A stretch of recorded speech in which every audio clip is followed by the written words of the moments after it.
مسیح یسوع میں آپ سب کی سلامتی ہو۔ میرا نام ہے رخسار ڈینیل، آپ کو اپنے یوٹیوب چینل اور اس ویڈیو میں ویلکم کہتی ہوں۔ آج ہم بات کریں گے ان 10 خوفناک مصیبتوں کے بارے میں جن کا خدا نے موسیٰ سے وعدہ کیا تھا کہ وہ مصر پر نازل کرے گا تاکہ فرعون بنی اسرائیل کو اپنی غلامی سے رہا کرے۔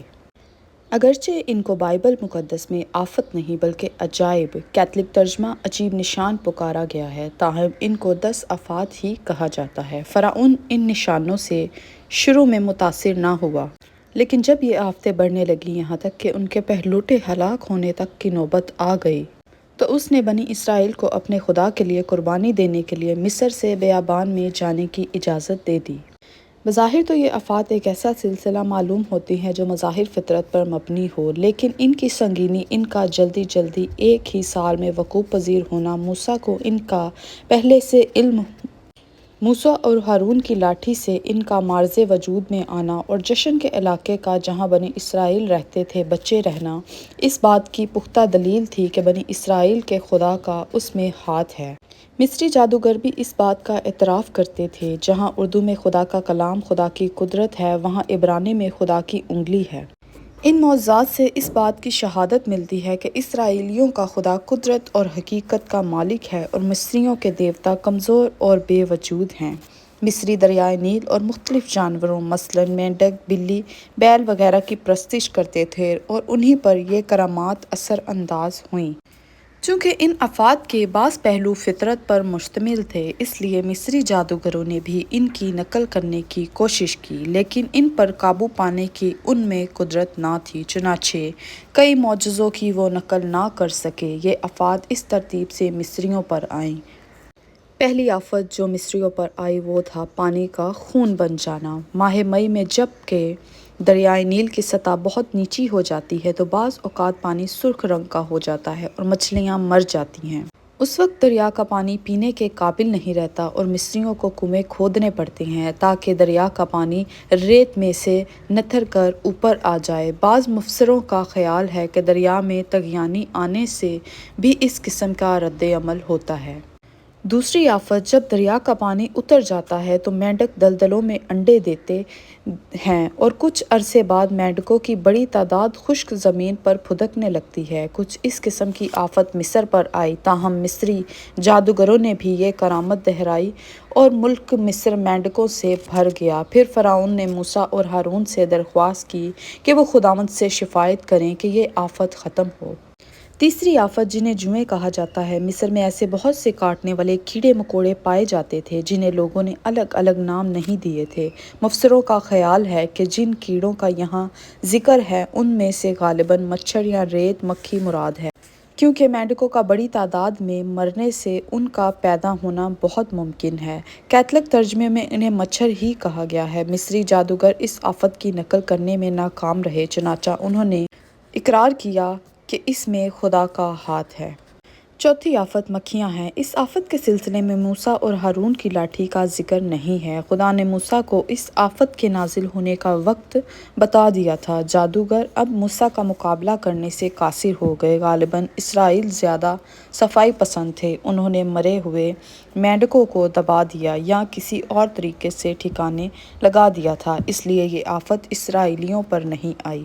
اس آفت کے بعد فرعون اس بات پر رضامند ہو گیا کہ اسرائیلی خدا کے لیے قربانی دینے جا سکتے ہیں، لیکن وہ مصر ہی میں رہ کر یہ کریں۔ موسیٰ اس پر احتجاج کرتا ہے اور کہتا ہے کہ جو قربانی وہ کریں گے وہ مصری پسند نہیں کریں گے، کیونکہ مصر میں بعض جانوروں کو پاک تصور کیا جاتا ہے اور ان کی پرستش کی جاتی تھی۔ ان کے مارنے سے مصری نفرت کریں گے اور ایسا کرنے والوں کو وہ سنگسار بھی کر دیتے تھے۔ اس لیے موسیٰ نے فرعون سے کہا انہیں 3 دن کی مسافت پر بیابان میں جانے دیا جائے تاکہ وہ وہاں قربانی دے۔ فرعون اس بات پر اس شرط پہ رضامند ہوتا ہے کہ وہ ملک مصر سے باہر نہ جائیں، تاہم جب یہ آفت ٹل جاتی ہے تو فرعون کا دل پھر سخت ہو جاتا ہے۔ خدا نے پھر فرعون کو پیغام بھیجا کہ مصریوں کے مویشی یعنی گھوڑے، گدھے، اونٹ، گائے، بیل اور بھیڑ بکریوں میں وبا پھیلے گی اور وہ مر جائیں گی، جبکہ اسرائیلیوں کے جانور سلامت رہیں گے۔ اس آفت کے نازل ہونے پر بھی فرعون کا دل سخت ہی رہا۔ موسیٰ کو حکم ہوا کہ بھٹی کی راکھ لے کر آسمان کی طرف اڑائے۔ جب اس نے ایسا کیا تو آدمیوں اور جانوروں کے جسم پر پھوڑے اور پھپھولے بن گئے، تاہم اس آفت کے بعد بھی فرعون کا دل سخت ہی رہا۔ اس کے بعد جب 7ویں آفت نازل ہوئی تو موسیٰ کو خدا نے حکم دیا کہ وہ آسمان کی طرف ہاتھ اٹھائے۔ جب اس نے ایسا کیا تو آسمان سے شدت سے بڑے بڑے اولے گرے اور بجلی چمکی جو شعلہ زن آگ کی مانند تھی۔ اس آفت سے سن جسے السی کہتے ہیں اور جو کی فصل تباہ ہو گئی اور جو جانور اور آدمی اس وقت کھیت میں تھے مارے گئے، تاہم جشن کے لوگ اس آفت سے بچے رہے۔ اس آفت کے نازل ہونے پر فرعون نے اپنے اور اپنی قوم کے گناہ کا اعتراف کیا، لیکن جوں ہی یہ آفت ٹل گئی اس کا دل پھر سخت ہو گیا۔ پچھلی 7 آفات کے بعد مصری اتنے خوف زدہ ہو گئے کہ جب موسیٰ نے انہیں ٹڈیوں کے آنے کی یعنی 8ویں آفت آنے کی خبر دی تو مصری لوگوں نے فرعون سے درخواست کی کہ وہ اسرائیل کو جانے دے۔ اس پر فرعون نے اپنے درباریوں کے کہنے پر موسیٰ کو اجازت دی کہ وہ صرف اسرائیلی مردوں کو خداوند کی قربانی دینے کے لیے لے جائے، لیکن وہ اپنے بیوی بچوں کو پیچھے چھوڑ جائیں۔ موسیٰ کو فرعون کی یہ شرط منظور نہ ہوئی، چنانچہ ٹڈیوں نے مصر میں سخت تباہی مچائی، یہاں تک کہ جشن کے لوگ بھی اس سے نہ بچ سکے۔ فرعون نے موسیٰ کو بلا کر پھر توبہ کی، سو یہ آفت ٹل گئی، مگر فرعون کا دل پھر بھی سخت رہا۔ پھر خدا نے موسیٰ کو حکم دیا کہ وہ اپنا ہاتھ آسمان کی طرف بڑھائے، چنانچہ یوں کرنے سے 3 دن تک مصر میں گہری تاریکی رہی۔ یہ 9ویں آفت ہے۔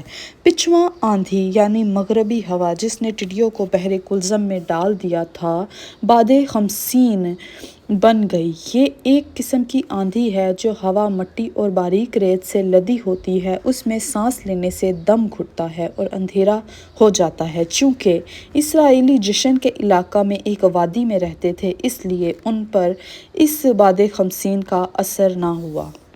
اس آفت کے بعد فرعون نے موسیٰ کو اجازت دی کہ وہ لوگوں کو خاندان سمیت لے جائے، لیکن اپنے جانور پیچھے چھوڑ جائے۔ موسیٰ نے ایسا کرنے سے انکار کر دیا۔ اس پر فرعون سخت غصے ہوا اور موسیٰ کو کہا کہ میرے سامنے سے چلا جا اور پھر میرا منہ دیکھنے نہ آنا، کیونکہ جس دن تو نے میرا منہ دیکھا مارا جائے گا۔